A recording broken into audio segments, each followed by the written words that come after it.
Hello, my name is Whisper Heimer, and today I'll be presenting on Bangladesh and its economy.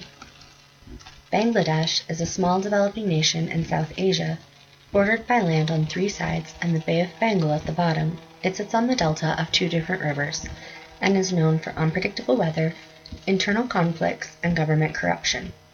However, the economy has been on the rise since 1996. Economically, inflation has been stable for a few years at 5.7%. Unemployment has also been stable for a few years at 4.1%.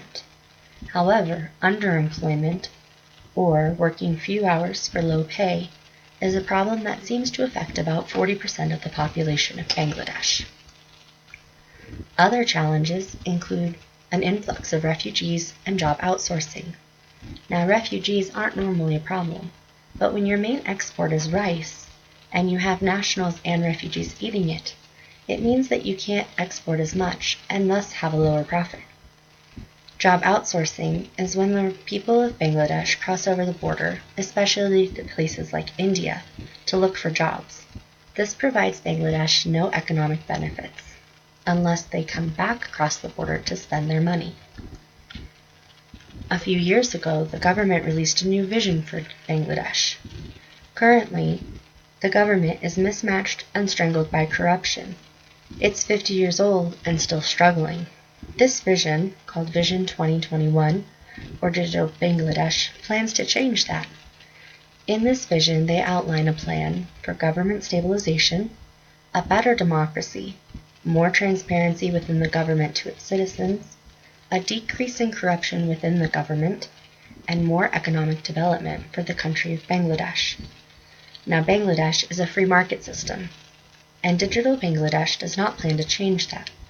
It simply gives the government more national control over its finances and increases its chances internationally of working on the world market. There are political difficulties, such as political instability with violent protests and low attendance to elections. There's also low human capital in Bangladesh. However, since 1990, there's been a growing access to education by about 40% of the population. Current issues in Bangladesh include unpredictable weather, like the annual flooding. Because it does sit on the basis of two different deltas, those rivers can overflow at both the same time or different times, and they're hardly able to predict it. The political issues include an unstable, violent, and corrupted government. However, these are not the biggest issues faced politically. The people of Bangladesh face poor sanitation and a lack of access to clean water. People of Bangladesh are forced to walk for miles and miles, and they are unable to work during this time. There's also a lot of sickness due to the polluted waters, which causes able-bodied workers to have to either stay home to take care of themselves, their family, or their children. This produces even lower productivity and decreases the gross domestic product. Another problem faced is migrants. This causes issues with the neighbors, such as India, which means that there's less economic movement within Bangladesh as people cross the border multiple times looking for jobs. Bangladesh trades about 38% of its GDP. There is a deficit of about 4.9%, where it imports a little bit more than it exports. Exports for Bangladesh are about 17% of the GDP, and include rice, garments, leather, jute and jute products, fish, and these items go to the US, the UK, France, and Spain. Imports come from China, Singapore, and Japan, and include equipment, steel, chemicals, iron, and foods that cannot be produced within Bangladesh. Bangladesh imports about 21% of its GDP.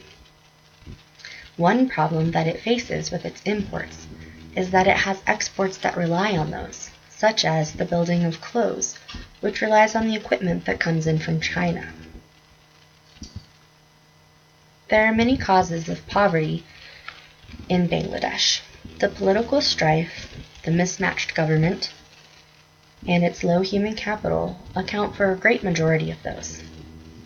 It is hoped that Vision 2021 will fix this, and that the addition of more education will allow the economy to thrive. However, it's still unclear if these will happen. I guess we'll have to wait until 2021. To be able to help Bangladesh, some recommendations would be incentives for housing, education, food, and healthcare. By making incentives for people to both live and work in Bangladesh, it'll help stimulate the economy and keep people there. Another thing that should be looked at is access to clean drinking water. For future development, sanitation and clean drinking water are going to be the basis of the political growth in Bangladesh. Clean water allows people to be healthy, and when you're healthy, you can learn better and work harder.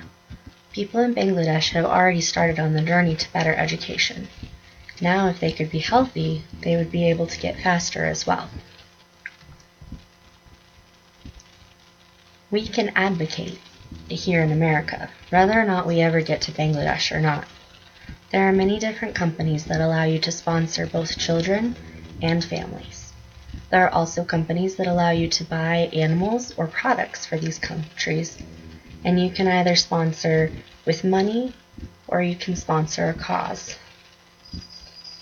There are other causes, like the ones for clean water and for peace among nations. The other way that we can always advocate is to care about what's going on in the world around us. Everybody can make a difference. Just because you're making a difference in your small corner doesn't mean that that can't possibly reach to the other side of the world.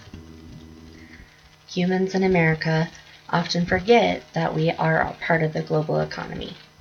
But by caring about others, even if it's just here, you never know the impact you can make in somebody else's world. My analysis of Bangladesh is that it's growing, and that very soon it'll be a force to be reckoned with, possibly by the end of 2021 if their plans go properly. Everybody has greatness in them. Bangladesh is trying really hard, and they can be great. They are going to be a force to be reckoned with once they figure out how to get their economy under control and their government more stable. In the meantime, their people are strong and will continue to work hard towards this future that they are hoping to see. Thank you so much.